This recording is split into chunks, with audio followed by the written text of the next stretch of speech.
最高級的炫耀不是張揚，而是深藏不露。這背後的思維邏輯，你還真不一定知道。先聽我給你講個故事，再一起分享乾貨。那是一個陰雨綿綿的秋天，越國都城籠罩在戰敗的陰影裡，街道上泥濘不堪，幾片枯葉粘在潮濕的石板路上，被偶爾經過的吳國士兵踩進泥水裡。王宮早已不復往日輝煌，大門敞開，守衛換成了異國的面孔。勾踐站在宮門外，雨水順着他凌亂的髮絲滑落，浸透了單薄的衣衫。他剛剛從吳國回來，身上還帶着為吳王夫差充當馬夫時留下的鞭痕。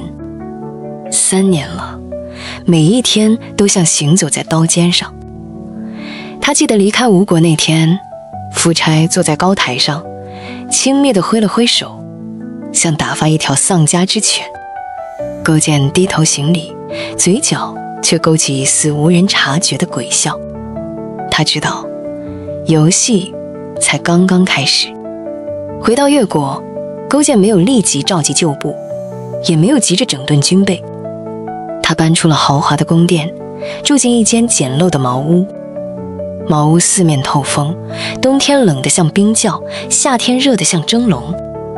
每天晚上，他都会命人取來一塊苦膽，懸掛在房梁上。清晨醒來，第一件事就是舔舐那塊苦膽。苦澀的汁液在口腔裡蔓延，但他從不皺眉。這種滋味讓他想起在吳國為奴的日子，想起夫差當眾羞辱他的場景，想起妻子被迫侍奉敵人的夜晚。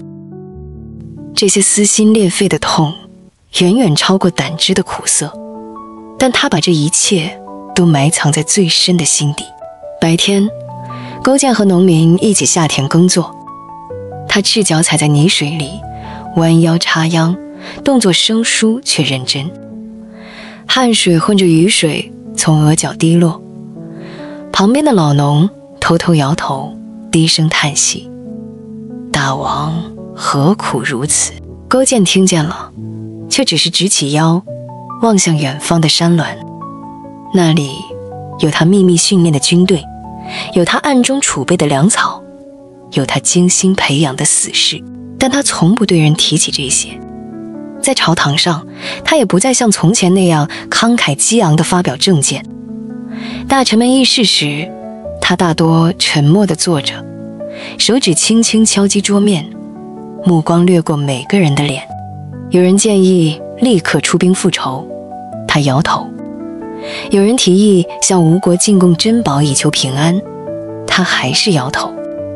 沒人猜得透他在想什麼。幾年過去，越國漸漸恢復生機，農田豐收，市集熱鬧，百姓臉上有了笑容。但勾踐依然過着簡樸的生活，依然每天長膽。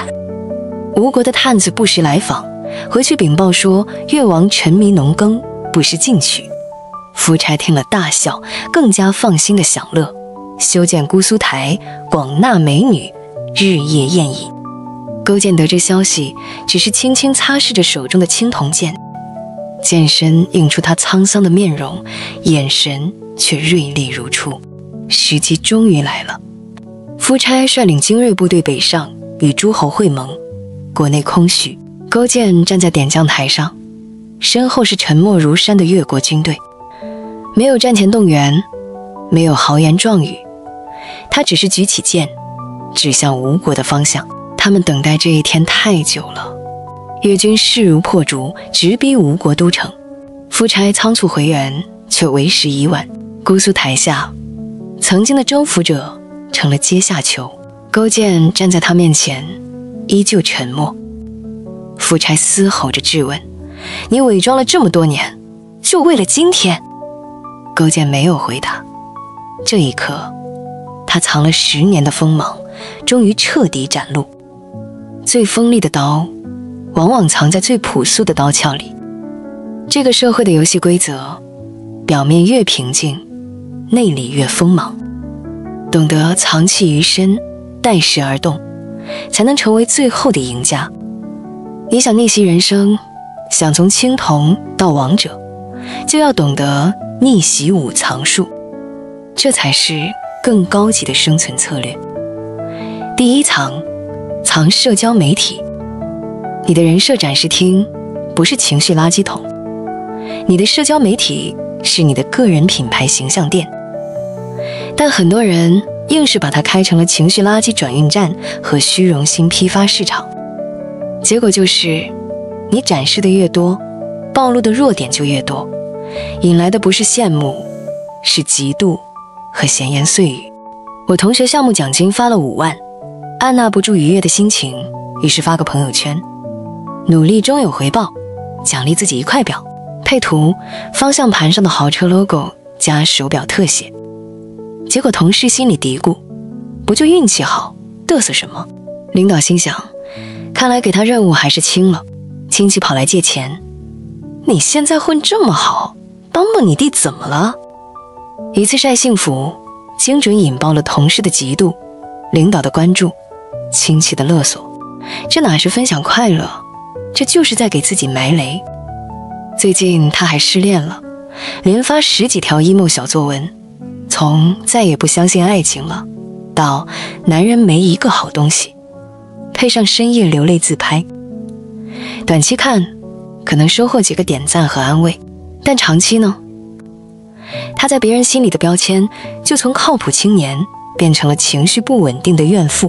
下次有重要合作機會，誰敢找一個情緒黑洞？你的痛苦成了別人茶餘飯下的談資。那高手都怎麼玩社交媒體？方法1，3天可見是智慧。這不是封閉，是給自己設立一個安全的社交防火牆。過去的故事沒必要對所有人開放。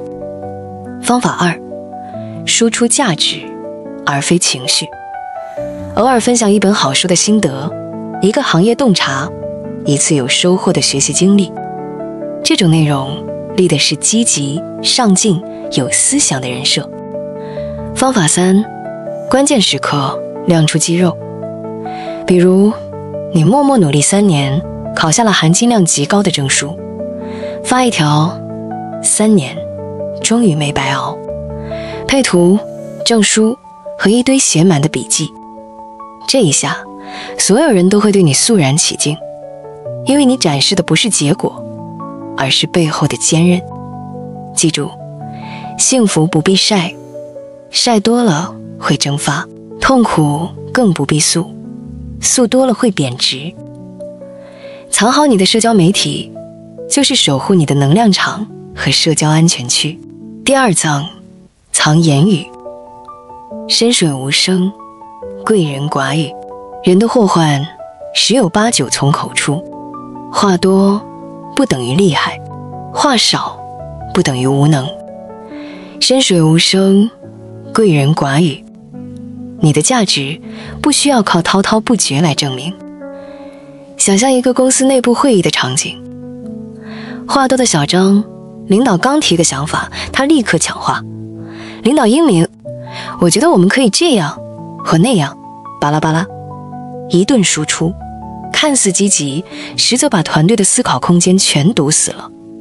而且言多必失，容易暴露淺薄。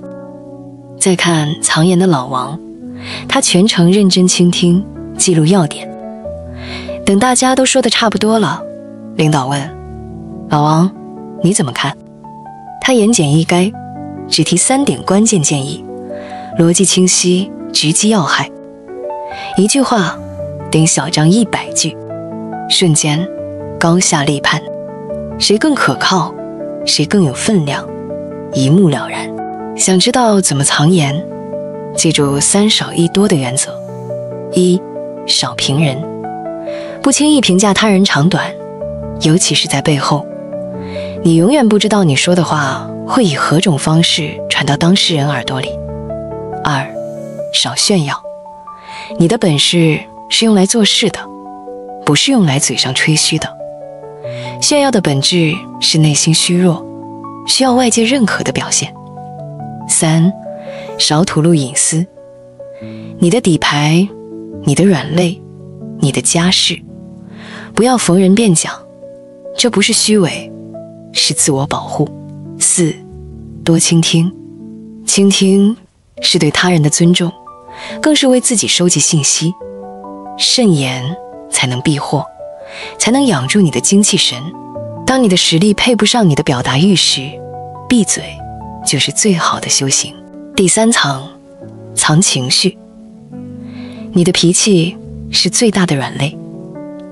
真正的成熟不是沒有情緒，而是能控制脾氣，而不是被脾氣控制。在成人的世界裡，情緒穩定是比智商更硬通的貨幣。比如商務談判桌上，對方狠狠壓價，甚至出言不遜，如果這時你也瞬間上頭，臉紅脖子粗，一通親切問候般的輸出，得了，談判崩了，生意黃了。那高手怎麼做？他內心可能也萬馬奔騰，但表面波瀾不驚，甚至微微一笑。他沉默着看着對方，用長達10幾秒的安靜讓對方自己心裡發毛，然後冷靜地開口。看來貴方對市場的理解與我們有些差異，今天的談判可以先到這裡。他用冷靜守住了底線，也維持了體面。沉默在此刻比任何回應都更有力量。再比如两口子吵架，都在气头上，為了能出口氣，什麼話最傷人就說什麼。你看看你那沒出息的樣子，當初真是瞎了眼。這些揭短的話像釘子釘在對方心裡，即使後來和好，拔掉釘子，洞還在。成熟的人會立刻意識到情緒上頭了，他會說，我們現在都不冷靜，先暫停10分鐘，都想想再說。他給情緒按下了暫停鍵，這不是認慫，這才是對關係的真實。